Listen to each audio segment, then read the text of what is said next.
It's the middle of September, so it's time to look at the releases from the last month of Xbox Game Pass titles with the September 2021 review. On screen are images that Microsoft have released of their top games that we will be covering, but that's not good enough for me. I've played everything released on the service for PC over the last month, and it's time to talk about the good and the bad. I've spent at least 2 to 4 hours with most of these titles, so I should be able to give you a good overview of what's worth checking out and why. I hope you're ready, because we're going to be covering 19 games this month, and yeah, that's a ton. Let's get started with Out of Rally. This is the second title from Fun Selector. After Absolute Zen, it seems like the studio wanted to tackle another drift game and added in the idea of rally driving. They have continued with the interesting aesthetic of Absolute Zen. This has a visual style that looks like it's almost a toy car that the player is driving. Out of Rally focuses on drifting around randomized courses, and that works well. It reminds me a lot of Drift Rally, never knowing what's coming next, but the camera angle and the controls make it a joy to explore rather than a terrifying ride. The car handles reasonably well, and the various difficulties mean anyone can find a challenge or a win depending on which mood they're in. Out of Rally also offers a free roam mode for those who want to explore the world at their own pace and track down various collectibles. A variety of cars and classes of races are included, so there's a sliding scale of difficulty as well, though the game does allow players to proceed even if they don't come in first place. The game still tracks the best results for the player, so completionists will be able to chase that perfect record. Pick this up if you like driving games. Absolute Zen and Out of Rally are strange titles in the racing genre. They aren't exactly hardcore racing games, but they still demand quite a bit from the player to master that unique style of driving. Of course, this is pretty far from a serious racer as well, so it's going to appeal to people who want a casual racing game. Hades. In 2020, Hades won my Game of the Year. It was tight, well designed, had excellent gameplay, and a story, which was something I hadn't seen before in a roguelite genre. And in 2021, well, Hades is still as good as it was when it first came out, and it comes from Supergiant Games, who's best known for Bastion, yet Hades just blows that game out of the water. If you haven't given this game a shot, you should change that. Everything in this game is polished. Greek mythology is pretty well known, and everyone knows parts of this story. Of course, Zeus, Poseidon, and Hades are here. But Supergiant finds ways to make every character interesting and memorable, and the story is something that players will enjoy discovering. There are almost no extended cutscenes, and most interactions are less than a minute long, but players will want to learn more about all the characters and gods, and those interactions feel substantial in the middle of a dungeon dive. The gameplay is excellent, the controls are tight, and the core of the power growth is gaining different boons or upgrades from the gods. Each run only lasts about 40 minutes, so even if there's something wrong, players will be able to pick themselves up and try again. There are 6 different weapons to choose from, each weapon controls differently, and there's a massive amount of upgrades that will both make the game easier and prepare the player for harder difficulties later in the game. Pick this up, period. I gave this game a Game of the Year last year because it was an incredible game. It's a fantastic indie title, and you probably already heard enough about it. That's because almost everyone seems to enjoy Hades. Some people do dislike it, but if you haven't made up your mind yet, you owe it to yourself to try Hades out. Boyfriend Dungeon. With a name like that, I think it's clear where Boyfriend Dungeon's gonna go. It's like Dream Daddy, right? Well, yes, you're going to be dating guys who turn into weapons and join you on trips into the roguelite dungeon crawling, so probably not like Dream Daddy. It's a weird game, but it's also a unique idea. However, Boyfriend Dungeon has a couple of big issues. It starts by hinting platonic relationships would be acceptable, but then consistently forces you to date every one of its characters, even when you consistently say, I'm not interested in someone. Your friends and family will force you into romantic encounters. Ugh.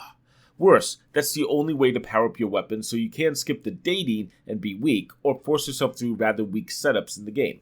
And I want to be clear, I don't have a problem with a homosexual setup, but when the game just disregards the player saying he's uninterested in a potential love interest, or sets it up that it's the only way to progress or get more powerful, it's a very awkward situation. Not to mention, a lot of these characters are setting off red flags all over the place. Maybe the game should accept it when people say they're not interested, but every character seems to be pushy about dating you, rather than offering some form of friendship. The gameplay itself is good, and I wish I could enjoy the roguelite or dungeoning experience more. You spend half your time on these dates though, and there's also a lack of variety in enemy choices and only 2 dungeons available currently, with more planned for the future.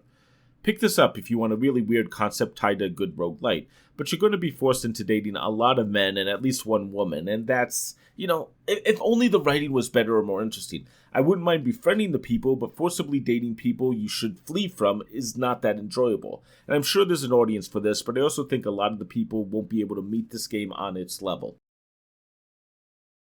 Library of Runia. This is a card battler, but not a roguelite, which shocked me. However, this is more of a puzzle game deck builder. Players can take their librarians into battles, enemies will have attacks, and much of the game is figuring out which card to play against which attack. There's an interesting battle system that involves dice as well. After about 90 minutes though, I kind of just stopped playing this game. The story wasn't exactly pulling me in. It's an interesting world with touches of transhumanism and a bit of horror, but nothing that got me hooked. The spoken dialogue is in Korean with English subtitles, and the gameplay felt a little easy to me. I found that once I started matching the right dice versus other dice, the combat was easy and gaining new cards really didn't have a huge appeal. None of this is bad. It might be just the reviewer's curse. I've seen entirely too many card games recently. While this is a different take on the card-based games, it's still too easy, and when you aren't challenged, it's hard to keep playing for more than an hour or so. It gets even worse when you can start bringing in multiple teams, but if you lose one team, you just drop the next team in and you get a fresh group. Pick this up if you like card games or dice games and want a puzzle version of that. Also, if you know Korean, this definitely could be for you. The voices are great, but I can't understand a thing they're saying. There is a bit of Korean horror motif going on, which I'm sure has a lot of fans. I just tend not to like horror stylings or such, and I found this one a little more annoying. I like the idea of the card game and the puzzle game, this one probably wasn't for me. Recompile. This sounds like an interesting concept of the 3D Metroidvania set inside a computer. You gain abilities, unlock pieces of the UI, and even get the ability to modify logic gates. This should be easy to love. And yet, Recompile struggles. The level design is quite bland, it has numerous holes for players to fall in, but poor platforming controls due to lack of shadow underneath the player makes that experience very rough. The art mostly revolves around uninteresting blocks rather than feeling like you're inside a computer or exploring software. The button puzzles are good, but the gameplay just is weak in general, and plays more like an open-world exploration game than a Metroidvania. Now, this all might sound good, but the biggest problem is I got to the end of an area where a boss was, couldn't reach it because I didn't have a specific traversal ability, so I was forced to backtrack for like 10 to 20 minutes with an understanding I'd have to cross that same path at least once, if not twice, because I'd have to fight that boss eventually. That's not really fun. Pick this up if you need to see a 3D Metroidvania and are willing to forgive a lot of issues. This just doesn't feel like a complete game. It feels like a rough art version that's waiting for an art team to do a pass on it. Humankind. This is from Amplitude Studio, who's known for their 4X games like Endless Space, and now they've made a direct competitor to Civilization. It's actually really obvious how similar this is, but that's perfectly fine because there's a lot more here to the formula that makes it worth checking out. Like, the biggest change is you don't start as a civilization. Everything in Humankind is a race. There's a race to advance in the ages, for instance, and each time you change ages, you get to choose a new civilization or keep your old one. You can define your religion, define your people, chase multiple goals, and it appears the winner of the game can actually be because of multiple goals as well as specific victory conditions. There's a new style of war which focuses more on wearing out the opponent's resolve to go to war rather than just victories in battles or decimating their forces. Still, it has all the same issues as Civ does. It's slow, methodical, and while games will speed up when you don't have to read every tooltip, it's going to take a long time to get that comfortable, and each game will take a long time as well. Pick this up if you like Civ or at least the 4X genre. There's a lot that Humankind does that's still fresh, and because of that, even people who aren't huge Civ fans can check this out, but it's still very firmly in that wheelhouse. Psychonauts 2. 15 years after the original game was released, we finally get a sequel to Psychonauts from one of Microsoft's newest acquisitions, Double Fine. Simply put, it lives up to the original title. Psychonauts 2 picks up from where the VR title left off, but also has a recap of both previous titles for those fresh to the series. It then dives deep into his character's subconscious and will continue to show players interesting looks at different characters' psyches, while still providing a well-told story, an excellent platformer, and colorful worlds. I'm going to confess something. I didn't expect to like this game. I think Double Fine gets a lot of passes on games that aren't as great as people say, and I was worried that this would be more like the modern Double Fine titles than the classic LucasArts and Psychonauts, which were excellent. I'm actually very happy to say I was completely wrong. This game is hilarious, and I had a blast playing it. I did have a major issue where the game wasn't saving correctly, but that's been resolved by removing Xbox Console Companion from my PC and rebooting every time I want to play. That's really excessive, but it does work, and I'm able to keep playing. Pick this up if you like platformers or humor. One of my watchers on stream, Royal, mentioned that this is like a classic Ratchet & Clank title. I think that's such a great comparison, I'm going to repeat it here. This isn't a heavy combat game, but it's much more focused on the writing and level design, but both of those shine here. Train Sim World 2. It's trains. I kind of want to be clever here or interesting, but dear God, it's just driving trains. Well, the game feels pretty realistic. That's also a huge downside. I don't think there's any time skip or such. You just sit in a train and follow a schedule pretty much on the only track you can, and that's it. Even Bus Simulator has you steering. Like, I can't stress this enough. You just sit in a seat, drive the train forward, and then stop at stations which are completely well marked and have people get on and off. You can drive different types of trains, but it's all the same stuff. Now, there's a good list of objectives and goals, medals for keeping the schedules and more, but at the end of the day, you're just freaking driving trains. And yes, they do have a free roam mode where you can collect minor collectibles, you can design your livery or scenario, but after 20 minutes in a 30-minute route, I found that I was 10 minutes behind schedule, and I would have to play for another 20 minutes, and I just felt my life slipping away.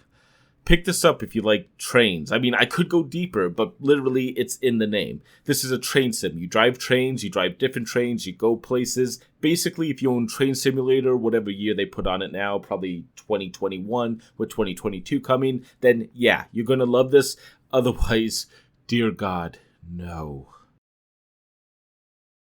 12 minutes. I remember how curious I was about this game when it was shown off at E3 2019. The game showed a cop busting in, arresting a wife and husband, and it ended in a grisly death. Except the husband was stuck in a Groundhog Day-style time loop, and sure enough, that is 12 minutes. At least, mostly. 12 minutes revolves around trying to play 10 minutes, yes, 10 minutes, 2 minutes short, and survive, or see what happens. Since your character has full memory, much of the game is replaying and trying to figure out what is going on. The cop is claiming your wife killed someone 8 years ago, and this expands quite a bit. 12 minutes though has some issues. First, it's a very dark game. Everything is in that top-down view, but there's a lot of adult situations, languages, and concepts. I honestly was shocked a few times. The biggest problem is repetition though. While there is a dialogue speed-up button, you're going to be replaying the time loop many times, and if you get stuck on any section, it's going to drag. Trying to change 1 or 2 different actions require replaying at least a couple minutes doing the same thing multiple times. And trust me when I say, the final hour really drags on. And I say that because I beat the game in just over 4 hours, only needing a couple hints at the end, which is another small issue here. Pick this up if you like a novel concept. I love the idea of time loops, though it has been done better elsewhere, like on Outer Wilds, also published by Annapurna, which was on Game Pass previously. Though I would really recommend only Game Pass subscribers checking this one out. It's 4 hours and it's $25, which seems entirely too much, especially for how repetitious this game is as you're going through it. Surgeon Simulator 2. The original Surgeon Simulator was a streamer game. I really don't know if there's a better label than that. It was a low random game that content creators played, overreacted to, and built a rather large fan base of people who probably played the game and realized it's not as good without the personalities playing it, so the sequel had to step up the game. Well, this time there's quite a lot added. The controls are a lot better than the original game, there's a full story mode with a focus on narrative elements while still doing surgeries, there's a little more variety in the surgeries, such as removing or ripping off limbs, there's also creative tools that allow people to create interesting new levels like a temple exploration or a dining experience and more. It's still low random, but there's more to it. The biggest addition is the idea of co-op multiplayer, though that's done without matchmaking sadly, so I wasn't able to try it out. I think a lot of levels would have been interesting when working in teams. Pick this up if you're someone who really liked that original game, but also check it out if you have a group of people all using Game Pass and want something wacky to play. I got wrapped into the story for like 3 hours, but I beat like 7 out of the 11 total levels in that time. It didn't change my mind about the series, but I still enjoyed myself for the time I played here. Signs of the Sojourner. Here we have a match-type card game to try to simulate conversation between two people. Players are going to have to combine their cards with their opponent's cards to keep a combo alive. And it seems like card games are becoming more popular in video games, but this is also a narrative-driven game, not a roguelite, so that's not that common. The story here is very strong, and the idea is players are going to go around making connections with different people, and it creates an interesting and unique feeling for the game, as this game is really built on that narrative. The game also handles failure well. If you fail to make a match, the game accepts it and builds the story with the assumption you're not always going to win. It creates an interesting and dynamic story with that. One of the best parts of the Signs of the Sojourner is the ability to explore the world yourself. While the game focuses on your character joining a caravan, you easily can leave that caravan, and the game teases you with possibilities and reasons to do so. In addition, I like the feeling that as you explore the world, you meet new people, but when learning how to talk to those new people, you're using new ideas and symbols that you bring into your deck. Later, when you return home, you start to have a hard time communicating with people you've known your whole life due to the new cards in your small deck. It's a very interesting and poignant thought for what feels like a simplistic system at the beginning of the game. Pick this up if you like hard games and strong narratives. I really like the story here and probably would need to replay this at least a couple times to try different things. The gameplay is strong with how it deals with the card, but, it's a little limited beyond that. Still, I like the unique ideas that are presented here. Final Fantasy XIII, and you know what? Square thinks they own the cutscenes and no one else can use them. Fair use still exists, but fair enough. I don't actually have to show the game if that's how they want to be. Enjoy footage of my dog, Bucky, trying to get a toy that landed on a box. Now, as I was going to say, Final Fantasy VII left the service and we got another title in the franchise. This one has the most complicated story in the Final Fantasy universe, and it's also a modern title. Final Fantasy XIII's story involves a lot, so much so that they had to include an in-game encyclopedia, and a lot of the story feels like it's brushed past because you can read those encyclopedic entries. It's not really great storytelling, but if you understand the entire game, it's an interesting concept. At the same time, the characters here are very strong, especially Lightning and Snow. The combat is weaker than average, the focus is on a faster battle system, but the auto system is so ridiculously overpowered, players can just hit auto battle every chance they get unless they need to change between one of the 6 classes. It's really not a great system, and it's made worse by you sitting there like a zombie tapping that auto battle button. Pick this up Honestly, if you're a Final Fantasy fan, this is probably for you. If you like RPGs, you'll probably enjoy this. The story is a bit rough without that extra research, and the gameplay is lacking, but it's an RPG, and that can be what players of the genre enjoy. Or just go play with a dog. Good Bucky. Crown Trick. This is a turn-based roguelite with a great grid system, multiple different weapons, interesting enemies, and more. And I kind of struggled to think of a popular game that this is similar to, but the one that comes to mind is Crypt of the Necrodancer, though without the music and thus the fast-paced combat. In a lot of ways, with Twitch gameplay being added in, I feel like roguelites just really aren't related to that tactical and strategic style of rogue anymore, but Crown Trick nails that same feeling once again. Every move matters, and you can take minutes for a single move if you prefer, and that sometimes you will. There's a great feeling when a major strategy that you've been planning all comes together and you get either a win or just a huge amount of damage over a flurry of attacks. There's also multiple different weapons and relics that you'll collect, pick up, and have to combine between them. Levels are slightly long, which brings me to the one problem I kind of had. I had a run that took me like 90 minutes. I died after a really dumb move at the end of the run, and the problem is I dislike losing so much progress at one time, so I put the game aside. Yet at the same time, I came back the next day, beat a couple runs, had a great time once again. Pick this up if you want a turn-based roguelite. Now the roguelite genre is really crowded, but Crown Trick stands out because there's really not that many turn-based roguelites. If it's a more tactical roguelite that's appealing to you, check this out. If you want more action in your roguelite, well, you're probably not going to get that here. But I still think this game is very well done. Nuclear Throne, yet another roguelite, and this is a little bit of an old one. Nuclear Throne was released in 2015 originally, and the fact is, a lot's changed in the genre since then, but this is still one of the major titles in the genre. This is a fast-paced action shooter with multiple different characters and a focus on low HP and high action. It's a bit of a bullet hell shooter with players cycling through several guns through randomly generated maps. The boss and level structure remain the same, but the experience is intense. I also had a little bit of a problem with the Xbox achievements. I don't know if the game has them in it. It says it does, but I couldn't get them to pop. Pick this up if you played every other roguelite. Listen, this is a fine game for the time, but on Xbox Game Pass we have Enter the Gungeon. That does everything that this does and more. Atomicrops, there's Neon Abyss, which is a platformer roguelite with guns. If you ignore the gun component, we also have, of course, Hades and Dead Cells. At least I think Dead Cells is still on there. Curse of the Dead Gods and more. The fact is, I really just don't think Nuclear Throne is as competitive in 2021 with the half-decade of evolution that the genre has gone through. Sadly. The Artful Escape. This is wonderful. I've played a lot of games where it tries to be psychedelic or tries to utilize music or the artistic process to tie into the game or gameplay, and most of the time it's a bit hard to watch.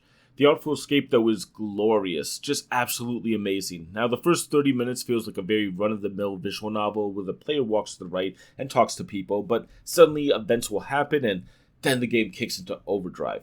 While the gameplay is still mostly a visual novel with very little interactivity, the experience here is the locations you go to. I mean, just look at this video. This is one of them. I played through the entire game in one sitting because every chapter, every location, every creature was inventive, new, and fresh, and I had to see what was coming next. The story is excellent, the characters are interesting, and I've not seen anything like what I've seen in this game. Pick this up if you crave a good story and can accept, minimal gameplay. Sadly, there's not much challenge beyond making decisions that will matter for yourself, but don't actually affect gameplay. But the experience here is fantastic. I mean, it's just a real feast for your eyes, and I recommend it because of that. So consistently gorgeous. Breathedge. This is a survival crafting game, but in space. And honestly, from the video, it's beautiful, lovely, and serene. There's almost a zen-like experience here of just floating and experiencing the game. And then your air runs out and you have to run back to the space station, or the story decides it has something to say that's forced humor / obnoxious, or you can't find the items you need and suddenly you remember you're playing a crafting survival game. And it's a shame. This is patterned after Subnautica, but tries to be low random instead of elegant. Rather than taking treks into the unknown, you're forced to hunt for items that you may or may not ever find without a guide, and that struggle tarnishes the game. Still, floating in the void, exploring, trying to find items, and existing among the cosmos is beautiful. I just wish they doubled or tripled the oxygen tank from the beginning, so players could truly enjoy the experience, rather than having to rush back to the base the minute they started to enjoy it. Pick this up if you love the survival genre. Now, the humor here is rough and doesn't work. It's forced into everything, which makes it even more groan-worthy, and if you're not using a guide, the limitations in the air make hunting and searching for items so much worse than it needs to be. And the game also constantly shoves text messages from a pair of breasts and sexualization in your face in a way that's quite obnoxious. I've covered most of the games that came out this month, but there are 3 that I don't know if they really need full reviews. Let's just take a couple quick looks. The Microsoft Solitaire collection. Since we've been speaking of card games, this is quite good, well designed, and can be enjoyed for free with ads previously. With Microsoft Game Pass, you now get the Premium Edition. No ads, additional challenges, and probably more. Solitaire didn't need a premium version, but here we are. Honestly, it's Solitaire. Quake Remake. It's the 25th anniversary of Quake, and the remake of Quake 1 is now in Game Pass. It's Quake, but it has a bonus campaign as well. And this is one of the best FPSs of all time, but does show its age, especially for how easy this game is now. Still, it's a classic for a reason. Quake 2 and Quake 3 are also available on PC, but in their original forms only. Enjoy. Myst. This is an interesting and unique puzzle game that has players exploring an island and solving puzzles. The movement and controls are far better than the original game, but it is still Myst. There's a great randomizer mode for hardcore fans of the game, but I feel like most of the people who will want that have already seen what's here before, which is fine. You really don't need my review. If you do like obtuse puzzle games, check this one out, though this version doesn't have VR support, so if you're looking for that, well, it's not available here, sadly. Now, I've talked about this last month, but I want to look and review older games in the service that deserve another look. I'm going to try to do this once a month, depending on how many titles I have to cover, but for this month we have Dragon Quest Builders 2. Minecraft and Dragon Quest effortlessly merge in this game. Where oftentimes you have to be a fan of both franchises to really love a crossover, I think either franchise's fans will find a lot of value here. Dragon Quest fans will love the adherence to Dragon Quest mythos and designs, and then Minecraft fans will enjoy the story mode wrapped around their favorite activity of, building stuff. There's a solid Dragon Quest tier story here. Evil has come once again to destroy, but players will have to build and create to help other people. There's also a bit of adventuring, leveling, monster fighting, and more. And meeting different people and assisting them is quite fun. There's also tons of inventive designs to build. It's also a small bit of a negative. There's a rough adherence to building exactly what the story wants you to. While players can experiment and build what they want, progression is only going to happen when you build exactly what's been asked of you. There's no sandbox mode, and while players will likely get freedom to build what they want by the end of the game, it's a very long journey before that point. Pick this up if you like Minecraft or Dragon Quest. It's a great blending of both of those franchises, but still, if you're not into the building craze or Dragon Quest, I really don't know what would get you interested here. And those are the games I wanted to cover this month. So what about this month as a whole? Well, to be honest, the first month of Xbox Game Pass was fresh and new. I was pretty surprised at the quality and quantity for the value. This month was a bit rougher. We had some higher highs. A fresh AAA title like Psychonauts 2 is definitely worth the price of admission alone. But quite a few other games really didn't live up to the expectations, like 12 minutes. So, there's great variety and a ton of value here. If you're a roguelite fan, this is a great month for you. If you're not, well, there's still a lot of interesting and unique concepts and games. And that's really what this service is made for. I'm really glad I got a chance to play so many different titles. I'm also well aware we're about to start into the release window for many titles this year, so while this is a weaker month, there's a bright future ahead, I believe. Let's talk about the strongest game of the month. Now, this is my list of the 5 games I want to highlight and think you should check out. try pausing the video and putting your favorite game out of the list I've talked about in the comments, or try to guess what mine would be. Are you done? Well, let's get on with it. The fifth strongest game this month is Signs of the Sojourner. There's something unique and fresh with this title, and the use of the cards to simulate a conversation is really clever. There's a lot of different pieces going on here, and the game gets decently challenging in around the second year, about an hour or so into the game. The fourth strongest game this month is The Artful Escape. I just adored this game. Visually, it's a feast, the story is excellent, the music's great, and while it's mostly a walking sim with a little Simon added on, there's so much else here that I just love this game. Check it out or put it on your wish list. The third strongest game this month is Humankind. This could probably have netted the game of the month for almost any other month. Civilization is great. Humankind feels like it could be just as good. Even if this game turns out to be dud, you're probably going to have to play so many hours to make this decision. It's worth the investment of time and money. The second strongest of this month is Psychonauts 2. I had a very long computer problem with this game that took like a week to resolve. I still have small issues with it. But on any other game, I would have just given up and played something else. I actually thought about it. Psychonauts 2, though, was so good, I wanted to experience this game, and I'm really glad I did. I've finished it now. This is a fantastic sequel, and Double Fine delivered for their fans. You should definitely play the first title, and then play this. It is absolutely worthy of the name. And the strongest of this month? I mean, come on. It's Hades. It was my best game of last year, and it's still the king. Hades is just an incredible roguelite that even people who don't like roguelites enjoy. It's just another amazing game from Supergiant and still worthy of all that praise. The story elements are probably my favorite part of the game, but combat and choices you'll make on each run kept me engaged. And I do mean it. If you haven't played Hades yet, this is a perfect time, especially if you already have Game Pass. If you have played Hades, well, you probably know why it is my game of the month. With that said, you can take a quick look at what's coming up in the next month. I'm going to be trying to cover 2 of these release announcements in each video, so we'll be covering these and the games mentioned at the beginning of October and anything else that comes to the service. If you've made it this far, you probably enjoyed this video, so thank you. Now, this is a new series on my channel. I'd like to make a simple request. First, if you haven't already subscribed, consider it, and of course you probably already know to ring the bell to get notifications. Also, consider sharing this with fellow gamers. It would really mean a lot to me. It helps me get the word out, and that's all I ask. I never run ads on my content, and I just want to share my opinions. I'm super glad you've listened to them. If you want to get fresher takes, I also stream on Twitch under kinglink_reviews, mostly playing the Xbox Game Pass games, close to when they come out, and I talk about a bunch of other stuff. If you want to play along or discuss the games, that's absolutely fine and enjoyable. I think of it more as a game club than anything, and I love hearing fans' opinions on the games I'm playing or playing alongside them. I'll be popping up last month's Xbox Game Pass coverage. The beautiful thing is that video is